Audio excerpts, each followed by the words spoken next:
ได้มาทางนี้ก็อาจสิฮู้เนาะพี่น้องตัวนี้มันก็เป็นหอพักของครูอาจารย์เนาะพี่น้องแต่ว่าเพิ่นบ่อยู่แล้วมันเก่าแล้วพี่น้องเบิ่งขึ้นหน่อยนึงเนาะพี่น้องบ่คือช่วง3ปีเนาะพี่น้องมันอาจสิบ่เป็นแบบนี้นี่จะเป็นห้องหยังห้องครัวบ่ห้องที่เขาเก็บของห้องเขาเก็บของเนาะพี่น้องเอ้ยห้องเก็บของเก็บเครื่องบ่ว่าจะเป็นบ่วงเป็นถ้วยเป็นหม้ออีหยังต่างๆเนาะพี่น้องหลายสิ่งหลายอย่างเขาก็สิมาเก็บเวลาเขาสิเฮ็ดกินเขาก็เอาออกมาเฮ็ดกินบนนี้ครับสบายดีและสวัสดีพ่อแม่พี่น้องเมื่อสู่คู่สู่คนบ่ว่าจะอยู่ในหรือว่าต่างประเทศก็ยินดีต้อนรับเข้าสู่ช่องเดิมเบาเล่าอีกคือเก่าเด้อพี่น้องเอ้ยมื้อนี้เดิมเบาเล่าได้มาฮอดโรงเรียนในเขตชนบทเนาะพี่น้องเดิมเบาเล่าสิได้ทายให้พ่อแม่พี่น้องได้เบิ่งได้เห็นนำกันเนาะพี่น้องว้าพี่น้องเดี๋ยวเดิมเบาเล่าสิอธิบายว่านี่มันเป็นโรงเรียนหยังเนาะพี่น้องเบิ่งเนาะพี่น้องโรงเรียนมัธยมศึกษาเนาะตอนต้นบ่มีบ้านเนาะพี่น้องบ้านผู้โฮงเนาะพี่น้องบ้านผู้โฮงเนาะเขาเขียนว่าโรงเรียนม.ต้นบ้านผู้โฮงเมืองแบงแขวงอุดมไซพี่น้องเอ้ยมันก็สิอยู่แบบนี้เลยเนาะพี่น้องแต่ว่าโรงเรียนมันอยู่เทิงพุ่นแต่ว่าเพิ่นมาใส่ป้ายมันอยู่นี่เนาะพี่น้องเบิ่งพี่น้องมื้อนี้เดิมเว้าลาวสิได้ทายให้พ่อแม่พี่น้องได้เบิ่งโรงเรียนในเขตชนบทเนาะพี่น้องหลายคนมาทักมาถามเดิมเว้าลาวว่าอยู่ในเขตชนบทมีโรงเรียนบ่มีนักเรียนเรียนบ่มื้อนี้เดิมเว้าลาวสิมาถ่ายให้พ่อแม่พี่น้องเบิ่งโรงเรียนในเขตชนบทมันเป็นแนวใดเนาะพี่น้องเดิมเว้าลาวสิถ่ายให้พ่อแม่พี่น้องได้เบิ่งได้เห็นนำกันเด้อพี่น้องป้าพี่น้องมันก็สิอยู่แบบนี้เลยเนาะพี่น้องอยู่ในภูในผ้าอยู่ในป่าในดงแบบนี้พี่น้องตัวนี้อาจสิเป็นเสาของโรงเรียนเก่าเนาะพี่น้องอยู่ทางนี้ป้าพี่น้องเอ้ยมาทางนี้มันก็จะเป็นเส้นทางที่เข้าในโรงเรียนโรงเรียนอยู่พุ่นเนาะพี่น้องโรงเรียนเขตชนบท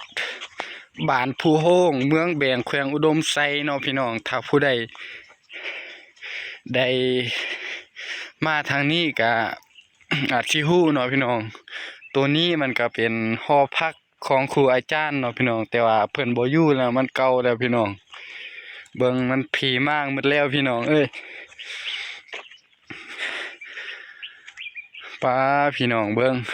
ตัวนี้มันก็จะเป็นเสาหัวเนาะพี่น้องเพิ่นก็สิเอาไม้แบบนี้เฮ็ดแบบเสาหัวพุ่นเขาเฮ็ดหยังบ่แล้วเนาะพี่น้อง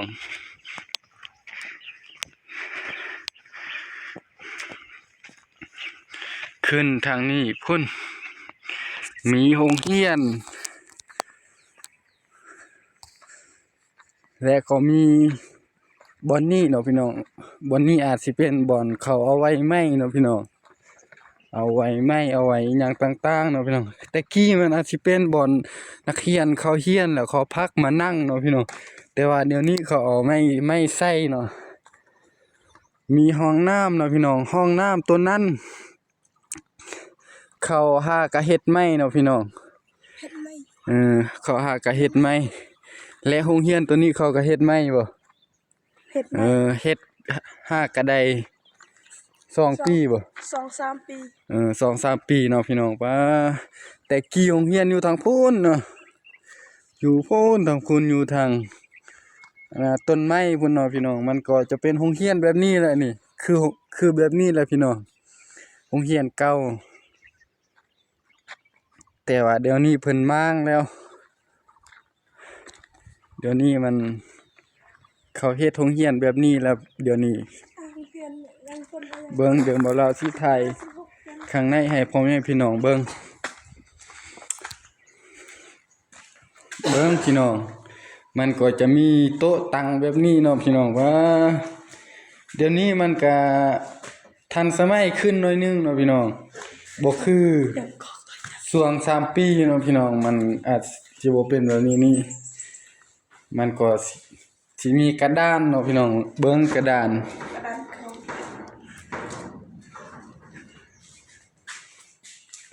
พี่น้องตรงนี้มันก็จะเป็นบอนครูนั่งเนาะครูนั่งสอนนักเรียนพี่น้องเบิ่งว่ามันมีจักห้องเนาะพี่น้อง เขาพอ30 ปีเร็วเขาพอ30 ปี 1ห้อง2 3 4มี4ห้องเนาะพี่น้องทั้งหมดโรงเรียนม.ต้นโรงเรียนม.ต้นบ้านผู้โฮงเนาะพี่น้องพี่น้องเอ้ย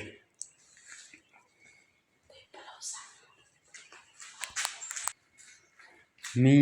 ดูซอ 4ห้องเนาะพี่น้องโรงเรียนม.ต้น ใส่โมซอ อันน่ะบ้านผู้โฮงเนาะพี่น้องเมืองแบงแขวงอุดมไส้ ใส่โมซอ นี่ชาวลาวได้ว่านะห้องนี้แม่นมหนึ่งเนาะสันมหนึ่งเนาะตัวนี้ก็เป็นสันมสองเนาะมันก็สิอยู่แบบห้องคันคือโรงเรียนอื่นโรงเรียนใหญ่สันหนึ่งมันอาจสิมีหลายห้องแต่ว่าอยู่นี่สันหนึ่งก็มีห้องเดียวเนาะพี่น้องอันนี้แม่นม3เนาะพี่น้องตัวนี้ก็แม่นม4เบิ่งม4พี่น้องม1 1ห้องม2 1ห้องม3 1ห้องม4 1ห้องเนาะพี่น้องมันก็สิประมาณนี้โรงเรียนในเขตชนบทของลาวเนาะพี่น้อง ต้องลงปุ่มกันแล้วธรรมศาสตร์เหมือน โรงเรียนใน ไม่ลงปุ่ม เขตชนบทพี่น้องเบิ่งตัวนี้มันก็จะเป็นลักทุ่งเนาะลักทุ่งแบบ มันขึ้นคอแกแต่ตั้งมันเงิน ลักทุ่งแบบเขารอบมือวันจันทร์มือวันศุกร์เนาะพี่น้องเขาก็สิเอาไม้แบบนี้เนาะพี่น้องเบิ่งเอาไม้บ่งเฮ็ดพี่น้องเอ้ยตัวนี้มันก็จะเป็นกระแลงเขาก็จะเอาตีนรถแบบนี้เลยหลายโรงเรียนเขาก็เอาแบบนี้หมดเลยพี่น้องอยู่ในประเทศลาวเบิ่งทางนี้มีหยังแดพี่น้องเอ้ย